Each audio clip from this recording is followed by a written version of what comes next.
It started out like any other high-energy morning on The View. The set buzzed with anticipation as Joy Behar leaned over the table, smiling toward the stage entrance where the unmistakable bass-heavy theme music signaled a powerhouse guest. "Ladies and gentlemen," Whoopi Goldberg announced with practiced flair. "He's a global icon, a box office king, and quite literally one of the most electrifying men in entertainment. Please welcome Dwayne 'The Rock' Johnson." The audience erupted as Dwayne stepped out with his signature megawatt grin, dressed sharp in a crisp blue suit that matched his calm, confident demeanor. He hugged a few of the hosts, gave Joy a warm handshake, and immediately cracked a joke about the couch being too small for his shoulders. Everyone laughed. The first few minutes were breezy banter about his latest action comedy release, a few jabs at his intense gym schedule, and even a lighthearted moment about his TikTok dance with his daughters. It was classic late-morning charm. Viewers at home were sipping coffee and chuckling along as Dwayne recounted a hilarious story about mistaking a prop gun for the real thing on set. The chemistry felt right, almost too perfect. But beneath the laughter, something faintly unsettling simmered behind Joy's smile, a flicker in her eye that suggested she wasn't done with surface-level charm.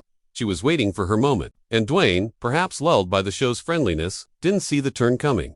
"So Dwayne," Joy said, adjusting her glasses with a sudden shift in tone, "we've all seen you evolve from a WWE star to a massive Hollywood player. But some folks are starting to ask, are you playing it too safe?" The question hung for a moment. Dwayne smiled, confused. "Safe, how?" he asked, still calm but clearly caught slightly off guard. Joy leaned in. "Well, there's a growing conversation, especially online, about how you carefully avoid politically charged topics, how you tend to sidestep issues that other celebrities are vocal about, racial justice, certain administrations, labor strikes, even controversies around streaming deals. I mean, let's be honest, here people love you, Dwayne, but some say you've become ... calculated." The air went still. The audience, still mostly cheerful, shifted slightly in their seats. Dwayne's smile froze. "That's an interesting observation," he said slowly, his voice dropping a register. "But I talk when I feel it matters. I choose my battles carefully, Joy. That doesn't mean I'm hiding." Joy tilted her head, her voice syrupy but edged. "Some might call that brand management. Some say silence is complicity, especially when your influence is this big." Dwayne narrowed his eyes, and the warmth drained from his face. The tension was undeniable now. Whoopi glanced down nervously at her cue cards, perhaps wondering if the segment was veering too far. Dwayne took a breath, long and measured. "Look, I'm not going to let anyone dictate when and how I use my voice. My responsibility is to my family, my team, and yeah, to fans, but not to some hashtag agenda." The room tensed. Sunny Hostin shifted in her seat. Joy kept pressing. "But don't you think that's a little convenient?" she challenged, her tone now sharper. "You promote empowerment, but you never wade into the real mess. When Black Lives Matter took off, you waited weeks. When SAG went on strike, you didn't speak until fans called you out. And just last month, your tequila brand was under fire for some very questionable labor practices. Not a peep from you." Dwayne's jaw clenched. "You think I don't care?" he shot back, his voice louder now. "You think I'm not watching every single thing that goes down? You don't know what happens behind the scenes. Joy, maybe I don't tweet about everything because I'm actually doing something offline." Joy raised an eyebrow. "Then why stay silent? You could use this platform to say something right now." Silence followed. For a moment, even the live audience felt the weight of the confrontation. Dwayne leaned forward, gripping the edge of the table, staring her down. "Because it's not always your business how I fight my battles," he said with searing intensity. There was no laughter now, no jokes, just a palpable divide that crackled through the studio like a live wire. Whoopi tried to interject with a, "Let's bring it back to the movie," but Dwayne wasn't done. He sat back, collected but visibly heated. "You know, this is exactly what I'm talking about," he said. "You bring someone on, pretend it's about the art, then blindside them with accusations. That's not journalism. That's provocation." Joy leaned back, undeterred. "Is it provocation or is it accountability?" she asked, almost smugly. Dwayne stared at her, then at the cameras. "You want to talk accountability? Let's talk about how shows like this thrive off conflict. How you throw guests under the bus to boost ratings. How you take complex issues and boil them down to viral clips. That's not helping anyone." Applause scattered weakly in the background, some viewers perhaps agreeing, others uncomfortable. With the sharp turn, the other co-hosts had gone mostly silent now, watching the exchange spiral into a cold war. The chemistry was gone. Joy didn't flinch. "If this is too uncomfortable, Dwayne, maybe you're in the wrong place," she said. That's when it happened. Something snapped. Dwayne stood up, slowly, powerfully. The camera followed him as the audience collectively gasped. "You know what?" he said, eyes locked on Joy. "I came here to talk about a film that means a lot to me.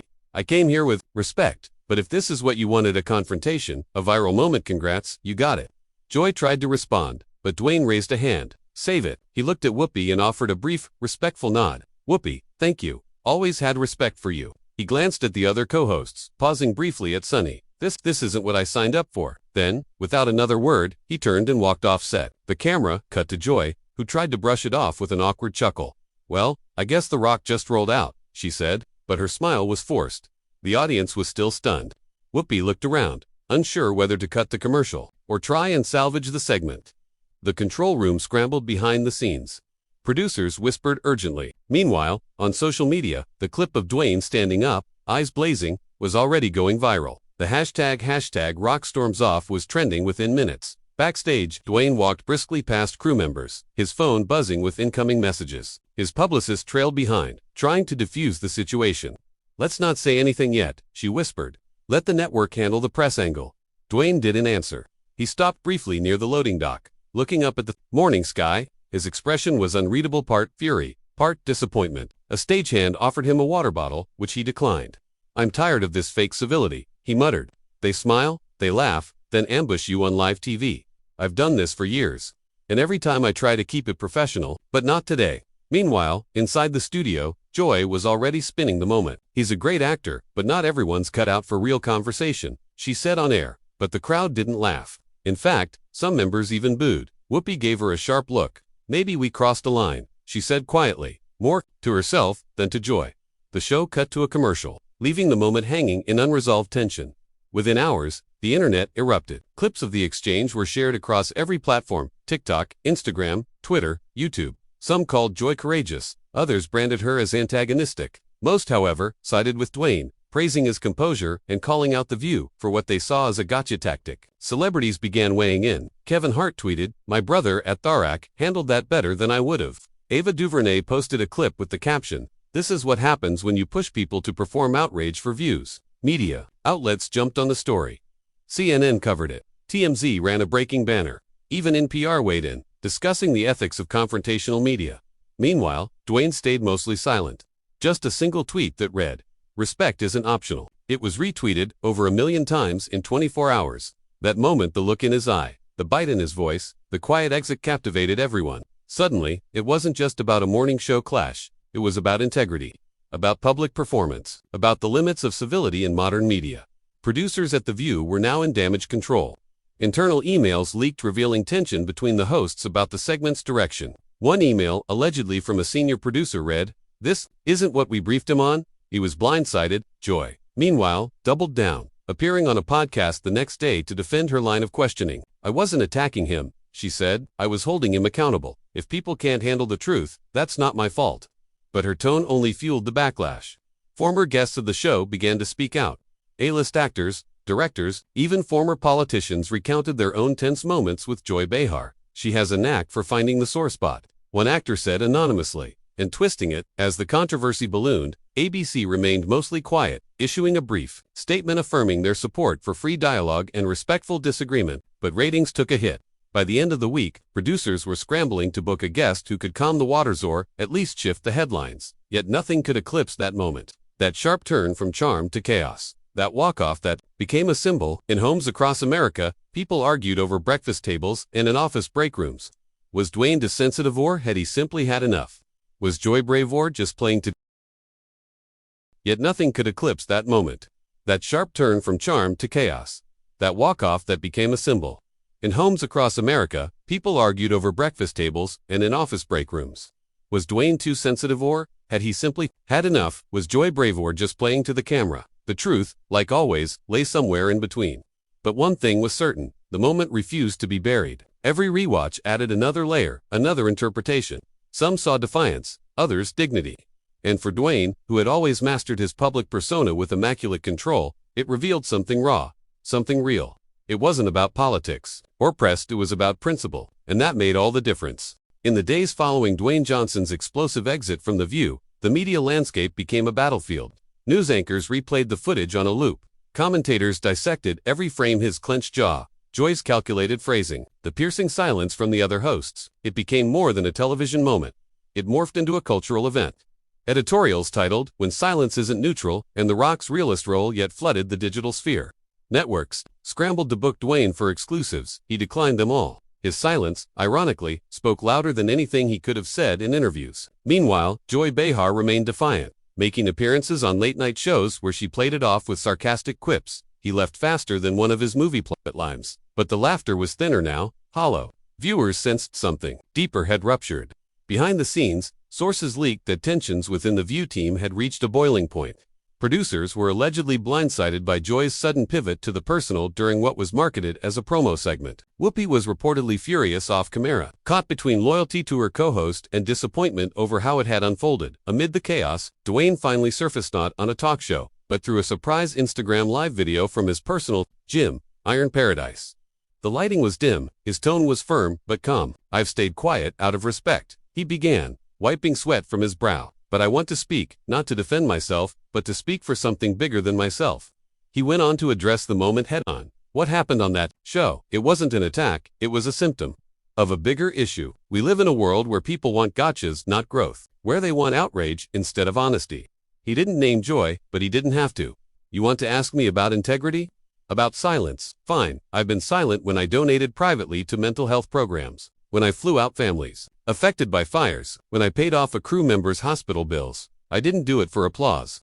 The stream was raw, vulnerable, and reached over 90 million views in under 24 hours. Thousands of comments flooded in. "This is the realest I've seen him. No script, no PR filter." He didn't lose it. He reclaimed it. Joy responded the next morning in a carefully worded monologue on The View. She didn't apologize. Instead, she leaned into a narrative of being the voice of the people. "If celebrities don't want tough questions, maybe they shouldn't do public interviews," she said, arms crossed. But it rang defensive. Even her fellow panelists looked uneasy. Sunny Hostin finally broke ranks. "There's a difference between asking questions and cornering someone. That felt personal," she said, quietly but clearly. The tension spilled out publicly. Headlines now focused not just on Dwayne's moment but on fractures within The View itself. Rumors of behind-the-scenes shakeup swirled. A leaked memo suggested the show's producers were considering new guidelines for tone and format structure after the fallout. Meanwhile, Dwayne kept working. He returned to set for his next project, Steel Rising, and when paparazzi caught up to him outside, he simply smiled and said, "I said what I needed to say, but the storm hadn't passed." Now the conversation had turned toward accountability in media, performative journalism, and how authenticity is policed when someone refuses to play the game. Entertainment outlets tried to stir new headlines, but the internet was doing its own thing now. Fans began digging deeper, posting compilations of Dwayne's lesser-known philanthropic efforts, unreleased footage of his hospital visits, his speeches to underprivileged youth. The narrative had shifted. The man once mocked for just being a muscle guy was now viewed as someone with depth, conviction, and boundaries. Editorial think pieces followed. The Rock redefined silence. "When walking away is the loudest answer." A segment on 60 Minutes featured a panel of cultural critics debating the symbolism of his departure. One expert called it a masculine refusal to be baited. Another said it was theater, and it was flawless. Dwayne, again, said nothing. He didn't need to. The image of him standing from that table, nodding once, and disappearing backstage had burned into the national consciousness. Meme culture had seized it, too some ironic, some reverent. A TikTok trend emerged where users reenacted the moment and added their own walk-off to situations in daily life. It went global. Then came the bombshell. A second, unaired portion of the interview leaked. It had been cut from the live feed but captured by a backup studio camera. In it, Joy pressed further, suggesting that Dwayne's political silence meant he harbored centrist cowardice. His response in that footage was deadly calm. "If standing in the middle lets me hear both sides before I speak, then call me whatever you want. But don't ever mistake balance for fear." The clip exploded online. Even people previously indifferent to the story weighed in. Joy's own history of controversial statements resurfaced soundbites where she had interrupted guests, mocked dissenters, even silenced her own co-hosts. The backlash turned sharper. Petitions circulated asking ABC to reevaluate her position on the show. Meanwhile, Dwayne's following ballooned. He gained 10 million new followers in 1 week. Despite not engaging with the media circus, he had inadvertently become the face of a new movement, one that rejected performative outrage in favor of grounded conviction. Brands took notice. Quietly, Dwayne's tequila company launched a limited bottle with the phrase, "Walk away, with honor," etched into the glass. It sold out in 36 hours. Charities began citing his name in new campaigns for mental health, veterans aid, and fatherhood initiatives. And yet, he never publicly promoted any of it. Fans did. The public did. He had transcended the PR playbook. While Joy continued to defend her tactics, the cultural tide had turned. She was still on air, but the cracks in her legacy were permanent. The show tried to move on, bringing in more uncontroversial guests, returning to lighter segments, but the ghost of that moment lingered in every episode. The seat where Dwayne sat was now a symbol, a silent reminder of when the script didn't go as planned. In one final twist, a podcast appearance by Dwayne months later offered an unexpected insight. When asked if he regretted walking off, he paused. "I don't regret walking off," he said. "I regret not walking away sooner." He didn't elaborate, but the weight of those words said everything. It wasn't about ego. It wasn't about dominance. It was about dignity. The podcast shot to #1 overnight. And Joy, she never responded directly again. But her tone softened, her laughter more hesitant, her edge dulled. Something in her had changed or been exposed. And maybe that was the real aftermath. The illusion of control in media had been shattered by one man choosing presence over performance. As the world moved on, the echo of that clash never really faded. It became a case study, a benchmark. Professors used it in media ethics courses. Creators quoted it in documentaries. Audiences referenced it as a turning point. It wasn't just about Dwayne Johnson. It was about every guest who'd been ambushed, every person who felt pressured to speak when they weren't ready, and every viewer who had grown tired of televised tension masquerading as truth. What remained was a simple truth. Sometimes, walking away is the most honest answer. There were no clean apologies, no orchestrated reunions, no glossy magazine cover with smiling reconciliation. Just a moment that split open the carefully controlled veneer of daytime media and revealed the human underneath. The segment never aired again. But it lived forever, and just like that, the view moved on. But the world didn't forget.